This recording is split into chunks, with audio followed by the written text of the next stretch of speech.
Howdy people, I appreciate you checking out the video. I got a tier list for you today. I've been trying to get this tier list out for a little while before the experimental patch dropped for Grave Robber and Highwayman. I was working on this video, but it ended up being pretty long, which is, pretty on brand for me. I was rambling about a lot of points and reiterating things that didn't necessarily need to be. So I'm going to try to keep this one a bit more succinct. And it's going to be, personal, obviously. I am going to rate a character based on their strength, but also just personal enjoyment. If I think a hero is fun, it's going to count for a decent chunk of placement here on the tier list. But, at the end of the day, it's just personally what I think. And I'd love to hear, what any of you guys would have to say about certain heroes, the update for Highwayman and Grave Robber. I'd love to hear that. We won't really be talking about that when placing them on the tier list because this is supposed to be a start of the year tier list before people, started getting reworked and stuff. So keep that in mind. This is going to be the old paths for Highwayman and Grave Robber. And, without lingering too much longer, let's just get into it. I got all the heroes here. We're going to go from PD all the way to Bounty Hunter. Bounty Hunter is going to be a little bit different when, we get to that. So let's go. PD is one of my favorite heroes. I just really enjoy the ideas behind her, but I think her biggest issue is like numbers balancing. There are some things that don't make a whole lot of sense to me, like why is weaken on disorienting blast a chance? I don't really get that. I don't think it'd be broken if it was guaranteed weaken. Obviously going through debuff res.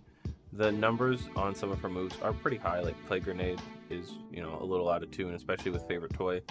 Noxious Blast is a very, very strong move. You also have, kind of competition within the skills, like Blinding Gas is a little hard to justify a pretty decent amount of the time when there's Plague Grenade, which is normally just going to be better most of the time, like 90% of the time. But she does have some unique tools, Indiscriminate Science being one of my favorites. Migraine is amazing. Full corpse clear on the enemy team. Some burn. It's good. It helps you synergize with Crusader because Plague Doctor just generally is a better character than Runaway. So you got some nice like roll compression there. I guess being able to set up burn for Crusader. She also has bleed if you want to use incision, so she has every dot, which is pretty nice. She can cure dots. She has a very strong heal with battle heal and Indiscriminate Science. That lets her have a very strong support presence as well as very, very strong damage. Dots are very nice. They're basically the best form of execution. They have a lot of damage in them, especially if the enemy is a boss with multiple actions. So we're going to give PD a very nice A tier.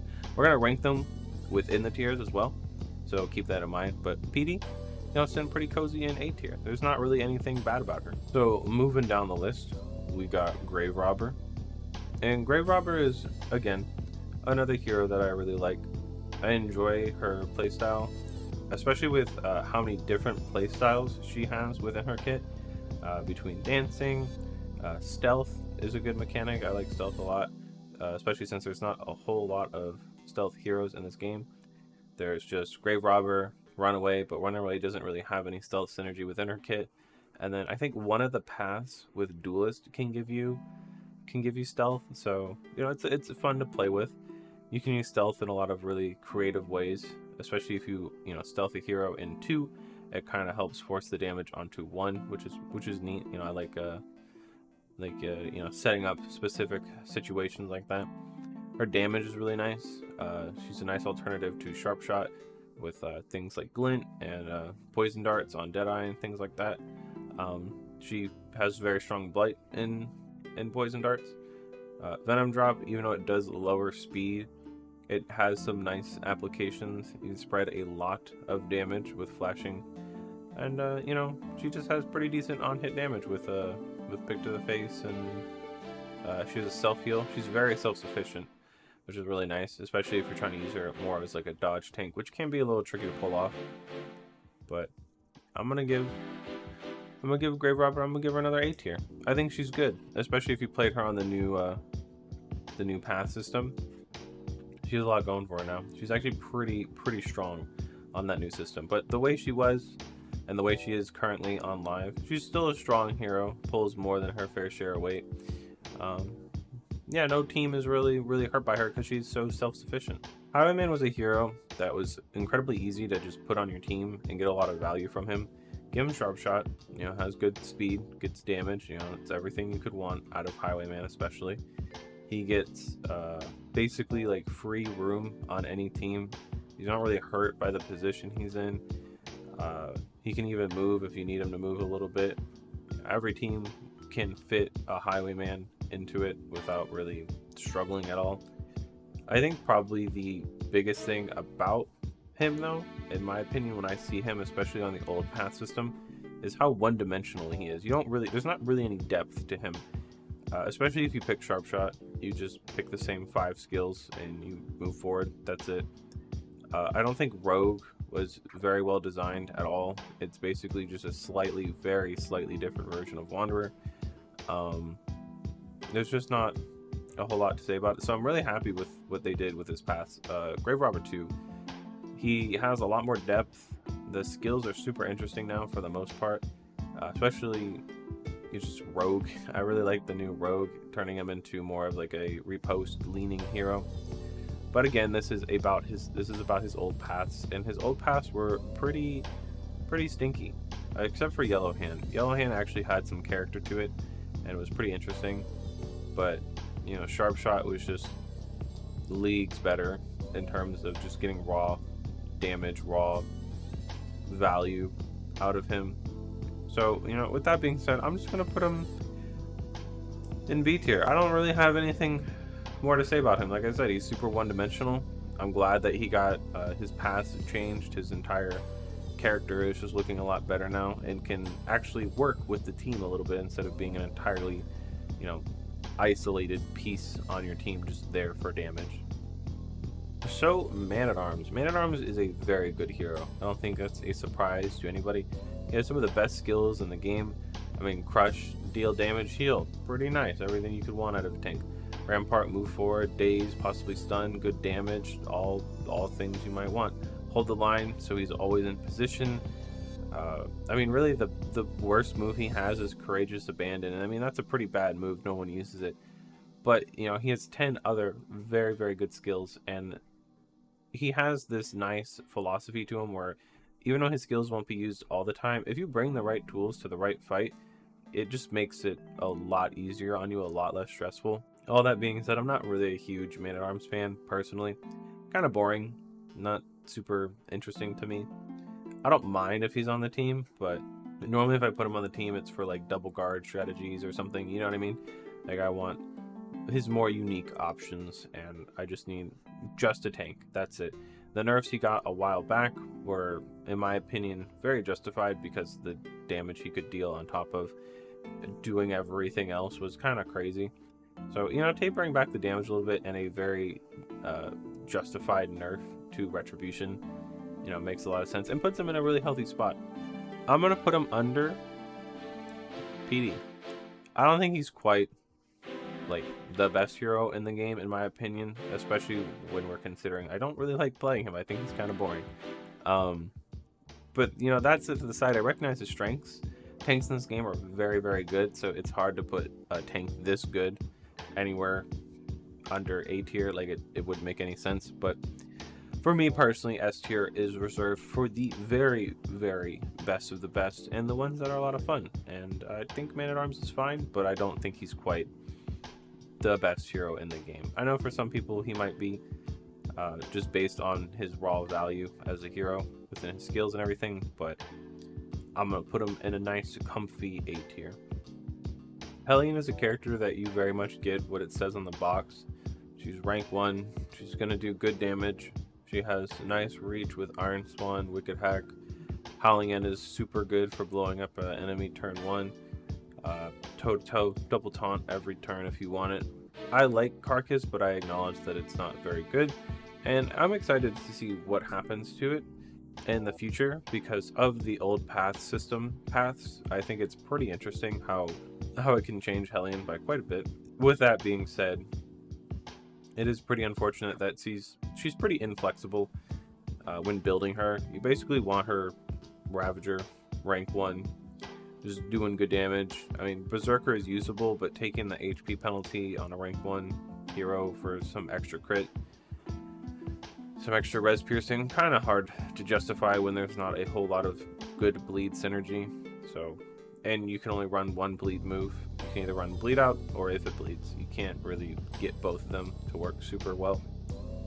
I don't dislike her at all, and in fact, I think she's pretty fun. I don't know what's going to happen to her in the future, but I'm excited to see, especially with the trinket reworks that we saw on Highwayman and Grave Robber. I'd love to see what they do with her trinkets and her paths. So, you know, with that being said, the way she is now, I think she's good, but I don't think she has the flexibility or the kind of value you would say like a top tier has. I'm gonna put her under Highwayman. I think she's good. I think she would be above Highwayman if the game had, you know, a really bad need for front rank like bruiser type heroes, but you don't really, you want the back rank range damage if anything, and it's a bit easier to fit sharp shot into a team than it is Ravager. So we're gonna go with, you know, under Highwayman in the B tier. I enjoy Bonnie. Bonnie can be a really fun hero, but really the way I like to play her is with Crusader. Before Crusader was added to the game, there wasn't really a whole lot of appeal for me. I mean, Backdraft just isn't a move you're going to use very often. Cauterize is nice, but it's a situational ability for, you know, a heal, which is something that, you know, the situation for healing should be they need healing, right? So it's kind of hard to get that consistency from her, I guess. Dragonfly is really good. Firefly is really good. Ransack being able to pull 4 is really nice. Even though the on-hit damage isn't that great, it does allow for movement. It does allow for enemy displacement, which is good if you know when to use it. Dragonfly, like I said, very good. But she's pretty flat. Like, there's not a lot of dimension to her. Arsonist is a good path, but all of her other paths just aren't doing it. So, you know, with all that being said, I hesitate to call her a good character, even though she's pretty functional. But the aimless design behind her base kit, with stealth just kind of being thrown in to help with like designing trinkets, I guess. I don't really know why she has stealth if she doesn't have synergy with it inside of her base kit, and it only comes into play with her in-item and some trinkets. I don't know. I'm excited to see what happens to her in the future, because she's one of like 2 stealth heroes. She's one of 2 burn heroes, you know what I mean? So there's a lot they could do with her. But the way she is now, she is mostly relegated to just making like aggressor things work. So I'm gonna put her in C tier. She's fun. I enjoy her, but she's just so inflexible and not very consistent. So I think this is a pretty fair placement for her.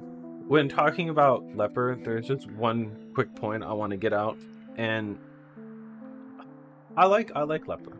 I do. I just really value consistency, and Leper is one of the least consistent things in this game.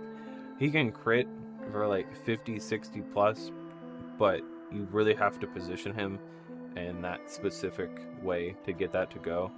Otherwise, you're going to be dealing with blinds, you're going to be dealing with low damage rolls, because, you know, if it's not a crit, it could hit anywhere from like 6 to 16, which is pretty crazy, dude. Like, you could be doing like Razor Wit damage instead of Howling End damage with the same move. So he's definitely like a Gamba machine. If that's your thing, if you like making him work, you know, more power to you. But it's hard for me to put him, you know, high on the tier list, because he just suffers from those inconsistencies. He does have some other really nice tools. Withstand, Intimidate, Purge is nice as well, because it's a full corpse clear on the enemy team, and you can throw one of the problem enemies in the very back, like Evangelist or something. I mean, he does have good tools. And Bash, I didn't even mention Bash, and that's an amazing move. You can even like bash in a rampart or something. Like, it does enable some pretty creative team building, but he also is a really selfish hero, which is not something I super love. Like, I like Leper a lot, actually, despite, you know, the criticisms I levy against him. But he also has like the Highwayman and the Hellion dilemma, where you're gonna use the same path because it's just the best path. I mean, obviously you could run Monarch at the mountain and that's fine, but even then, like, you lose out on so much debuff resistance, and I think technically you still lose out on a little bit of chop damage, which is kind of crazy. I mean, it's only like 3%, so it doesn't actually mean anything, but you know, it's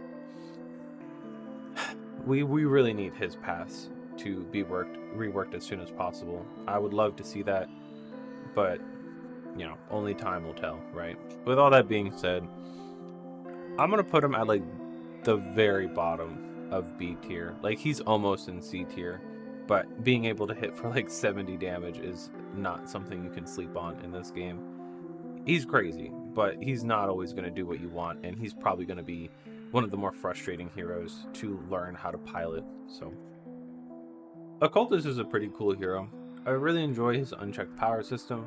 He has a lot of high damage ceiling with like burning stars and stacking dots with malediction, which is pretty fun. He does offer a little bit of everything to a team. He also has the unique ability of being able to attack your own teammates with crit 0 bleeds on weird, which is pretty cool, and I think a lot of people would agree with me on that. But I think the real charm of Occultist comes from just the sheer amount of everything he can do. He can pull, he can apply combo, he can apply vuln, weaken. I mean, he does have some pretty good answers to a lot of different situations. Probably the worst thing about him is he doesn't have a lot of defense on his part. It's mostly just debuffing the enemy and being like very aggressive. So if you can help offset his lower defenses and not rely on him for just solo healing, he's pretty good. I mean, there's not a whole lot to say about him negatively outside of like I said, like crit 0 bleeds on weird and that kind of stuff, but you know, he's good. I mean, he's gonna make, for the most part, your team better. You just don't want to rely on him for anything other than damage if you value consistency. Obviously, you could be like a gambling addict and run him as your only healer, and you know, etc., etc. But for me personally, as someone who doesn't use Occultist a whole lot, but I can acknowledge the appeal, the strength he can bring to your team, I'm gonna put him under Hellion. I'm a little reserved on his positioning because, like I said, I don't use him that much. I do have about 400 hours in the game, but he's probably my least used. I really value consistency, and if I have him on the team, he can be a little all over the place. I mean, by design, I think, because he definitely is a bit of like a wild card hero. So I think in the middle of B tier, under Hellion, is pretty good, I think, personally. There's a lot I could say about Vestal, but I'm gonna try my best to keep it, you know, nice and clean.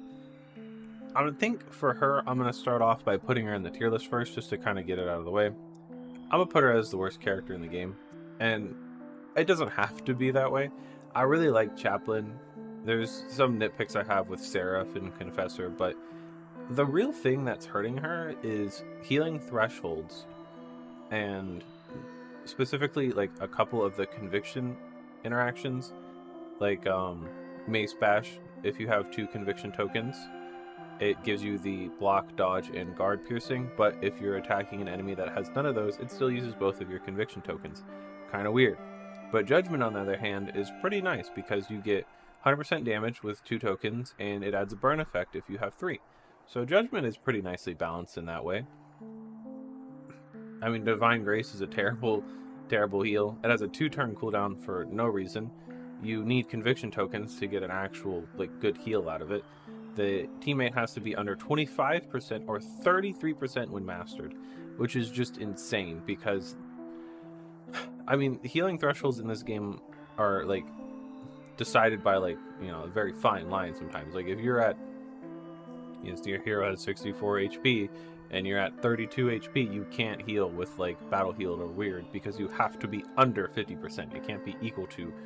So it's already just like really restrictive in general. Her stress heal is tied to her guard, which is fine, but it makes it hard. Like she can't stress heal herself. It's only -2 stress over 5 stress, so it also has that. I mean, her convictions are really good, and they work super well on dance teams, but it's like it's a lot to make Vestal work. You know what I mean? Not exactly like an easy splashable hero, but I mean, if you can make a team work with her consecrations and with Chaplain, she's a lot of fun. Like I like her, but you know, I really don't see her being anything higher than C tier. Even if she was higher, it would only be higher than Bonnie. So, you know, it's just she's not in a great spot right now. But I'm excited to see, you know, hopefully she gets a couple small buffs that can help fix her up and at least get her into B tier, because I feel like she's at least deserving of a higher position. I know they're a little scared of making Vestals super easy to use like DD1 and whatnot, but yeah, we kind of have to embrace her strengths and just give her some small tweaks, you know what I mean? So this should be a surprise to absolutely nobody if you've been watching the streams or just been watching the channel for a while. You know, if this is your first video, hello, welcome to the channel. Call me praises, call me son, whatever. We're huge Flagellant simps here. So we're putting him at the very tippity top of this game. This dude has everything. He has on-hit damage. He has dots. He has a ridiculous taunt that heals himself. I mean, he has, the paths are all very good. Like, I could talk about this character forever. I have a whole video talking about Flagellant, so if you haven't seen that, go check it out if you want more information about how I would tweak him, about how I just enjoy the character as a whole. But there's really nothing that this character can't do. He is designed around, you know, a little bit of risk reward type playstyle. I mean, he has a bunch of moves that just hurt himself, but you know, that kind of feeds into more and more. He has death potentially spawning on top of him, so that's pretty scary, but you also get some mastery out of it and some pretty good, you know, relics, baubles. Sometimes you can get a good trinket from it. But you know, Flagellant is just, he's a great hero. He's a lot of fun, has a lot of tools. You know, you can pick a path to help fit your team, which is nice because he's not just like a rank 1 or 2 hero. He can go in 3 or even 4, depending. Like if you have Maniac Flagellant, he becomes super rank flexible. But if you really want him stuck in 1, you could use Examinate or Scourge, or you know, Wanderer kind of likes 2. So there's just a lot of things you can do with this hero. And you know, we really like Flagellant here on the channel. So he's good. If you've never really tried to make a team around him, I really recommend Flagellant, Venom Drop, Virtuoso, and Alchemist. And even though it is kind of a lot of good stuff on that team, just like a lot of strong heroes already, you can use that to play into Scourge, Flagellant, and get like crazy sepsis and stuff. So it's just a lot of fun.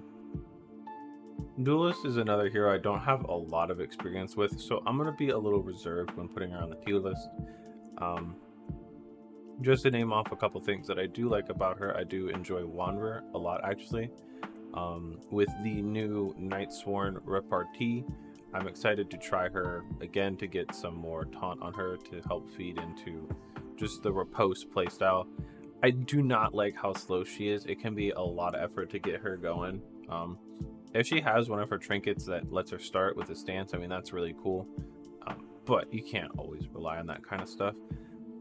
For the most part, she does well. I think the Instructrice path is a lot of fun and adds a lot of interesting dynamics to team building. I actually really quite like Instructrice and Wanderer. The other two, I'm not super sure about. Those are the ones I have like virtually no experience with. I mean, I've seen content, I've tried them, but they're not like, when I think Duelist, I think of those, you know what I mean? She also is a frontline hero generally. I mean, she's mostly dance, but you know, if you have her in the front or something, or you're trying to get a lot of her posts off, she has the same base health as Plague Doctor, so she's kind of squishy. I mean, she does have good resistances, except for stun, but it's just, she's kind of in a weird spot. I don't know. She has a lot of potential, but again, you know, if we look where I put Leper in terms of, you know, how much do we value potential, it's like it's not everything. We really like consistency, and I don't know the best ways to make her the most consistent. So like I said, I'm gonna be kind of reserved with where I place her. I just don't have that much experience with her. She's fun. I will say she's fun. I like Instructrice. That's my favorite way to play her. But enough stalling. We're just gonna put her. We're gonna put her in between Occultist and Leper. I think for the most part, she's good. Like, I don't really think that there's a single thing holding her back necessarily, but this is a character I need more time with. So I don't know. Bottom 4 is kind of hard. Maybe we'll adjust the tier list a little bit at the end, but right now this feels fine. The reason Duelist has been neglected so much, in my experience, is because of Crusader. I've been using Crusader like non-stop, essentially. I love this hero. He has a huge amount of flexibility. He has a lot of health. I mean, tanks already do pretty well in this game. He has a ridiculous taunt. His Region 1 presence is insane. He basically has a better version of Inspiring Tune when comparing the unmastered versions, right? So you basically get 2 Inspiring Tunes, and you don't even have to keep it the whole time, because once you master Inspiring Tune, for the most part, unless you're dealing with like a ridiculous amount of stress, fighting general or something like that, you don't really need 2 stress healers. I mean, he has a stun. I mean, obviously he has it with stunning tap, so it's still like a combo stun, but you don't have to put a mastery point in to get it. So again, that helps with Region 1 a lot. He just provides so much in one character slot. You can build a team of like 3 people that you really want it to work, but you don't have a stress healer. You feel like your healing is low. You know, some extra taunt would be nice. You know, these are all things that all teams are going to want, and you just put Crusader in. I mean, he fits in basically any team. His paths are really nice. Aggressor giving execution, something he doesn't have normally, feels really good to the character, especially with his higher base damage. Guard with Templar feels great too, because it just allows him to lean better into a tank role than it, you know, Wanderer would. And Banneret is basically Wanderer with extra rank flexibility, which is great. You can heal from anywhere, so if you're constantly being shuffled by Shambler, or just, you know, the ambush fight condition, whatever you want to call it, just, you know, it feels good. Fighting for Bosun, you know, you don't really have to worry about too much. He has access to a stress heal, a heal if Banneret, and damage from the back. He just, I don't know, he just does it all. He feels great. There's not really anything that he, you know, is terrible at. I mean, his dots are a little low, but personally for me, I give him favorite toy, and it fixes it. I never have to master Zealous. It just, I don't know, he feels great. He's a good hero. Can't recommend him enough. I'm gonna put him in S tier. I'm gonna put him above Jester. Personally, Jester does offer quite a bit, but he's just he's so flexible. I love playing the Crusader. There's so many different teams you can do with him. All of his paths are a lot of fun. I just cannot in good faith put Jester over Crusader just because of Encore and some speed. Like, even though we know how good Jester is, Crusader is just so much fun, and he's never going to be a detriment on your team. He's just good.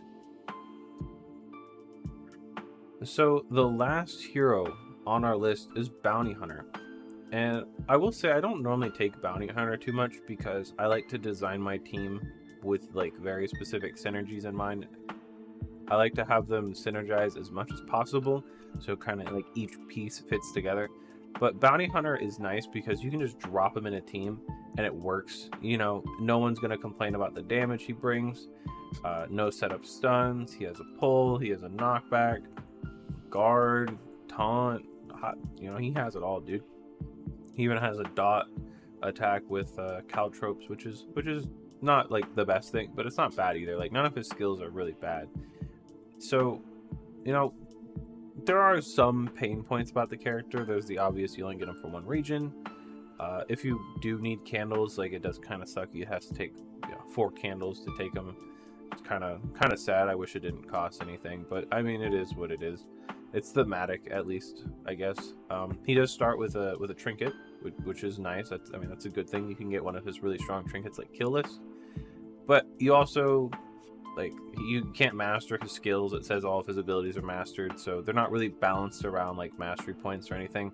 He can't get any memories, which kind of sucks. It also makes it hard to give him, like, if he just has a terrible quirk, when you hire him, you have to deal with it. There's not, like, you're probably not going to pay the relics to get rid of it. Like, realistically, that's just not going to happen.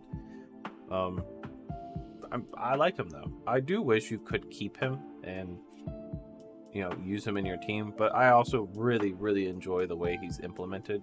But you can't have both. He does serve like a very unique role, and also just being able to not have to worry about relationships being affected while you have him, and being able to use that to get the outcomes you want. So you really want to fight, but people are disagreeing with each other, whatever. If Bounty Hunter lets you fight, then you don't have to worry about that kind of stuff.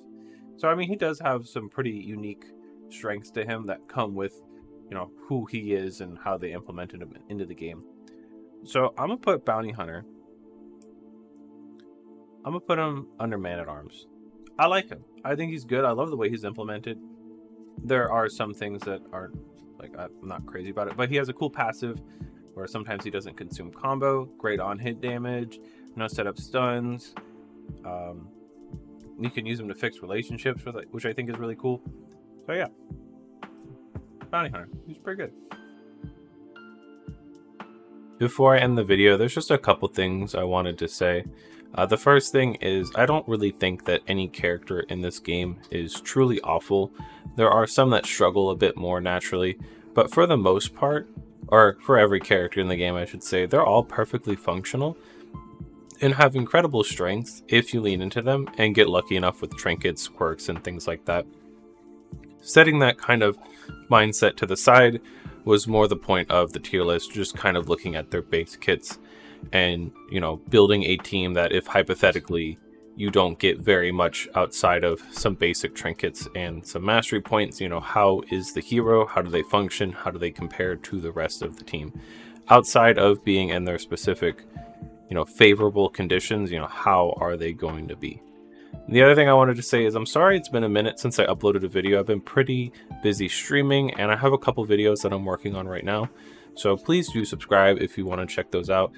And stick around. I got plenty of videos and things in the work that I want to get out to you guys. So again, sorry it's been a minute since I uploaded, but I just want to make sure that I enjoy the video, and I think it's kind of bringing a standard that I want to put on the channel.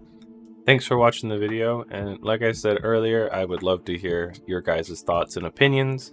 Just try to keep it respectful, of course, and look forward to the next video. I hope I see you guys on the streams or in the next video. Take it easy.